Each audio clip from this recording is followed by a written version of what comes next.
খেয়াল করে দেখেন। তুমি মাছ কাটতেছো, লামিয়া কোথায়? আছে বাবা, ও তো ঘরে আছে। তুমি মাছ কাটতেছো কেন বাবা? বাবা, ও তো মেয়ে মানুষ, আটটা একবার নো, আর ওর স্কিনে না কি সমস্যা, সেই জন্য বাবা মাছটা আমি কাটতেছি। পরশুদিন দেখলাম তুমি ছাদে কাপড় শুকা দিচ্ছ। কাপড় চোপড়গুলিও তুমি দাও নাকি? না বাবা, মাঝে মধ্যে আর কি ধুয়ে দেয়, আর তাছাড়া বৌমার হাতের স্কিনে নাকি সমস্যা। আমারও বোঝার বাকি নেই বাবা। আয় লামিয়া, লামিয়া, আসতেছি।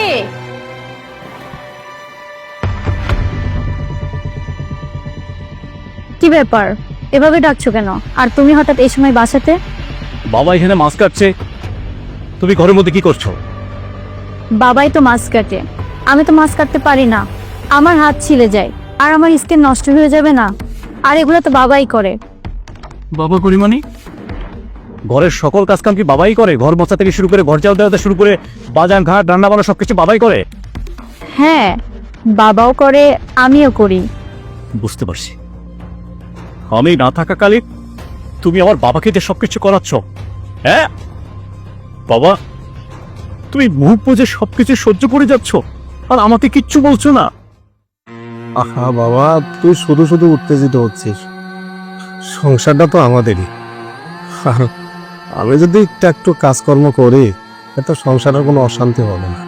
আমি এখন অবসরে আছি, আমি তো চাই না বাবা বোঝা হয়ে তোদের সংসারে থাকতে, তাই আমি এই কাজগুলো নিজ ইচ্ছেতেই করছি বাবা।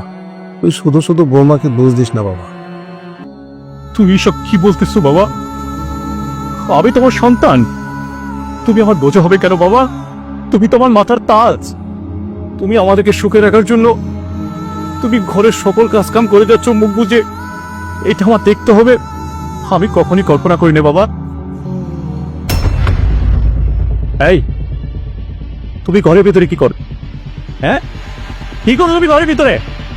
আর এখানে আমার বাবা সব কাজ করে যাচ্ছে, কাপড় ধোয়া থেকে শুরু করে রান্না বান্না থেকে শুরু করে গরম মশলা থেকে শুরু করে সবকিছু আমার বাবা করছে, আর তুমি ঘরের ভেতরে বসে টিকটক বানাচ্ছ। আর আমি তোমাকে বিয়ে করে নিয়েছি টিকটক বানানোর জন্য। আমি তোমাকে বিয়ে করে এনেছি আমার বাবার সেবা করার জন্য, আর তুমি তা না করে আমার বাবাকে দিয়ে চাকরি কাজ করাচ্ছ। আরে কি বলছো তুমি এসব? আর আমি তো বাবাকে কিছু বলি নাই। আর তাছাড়াও আমি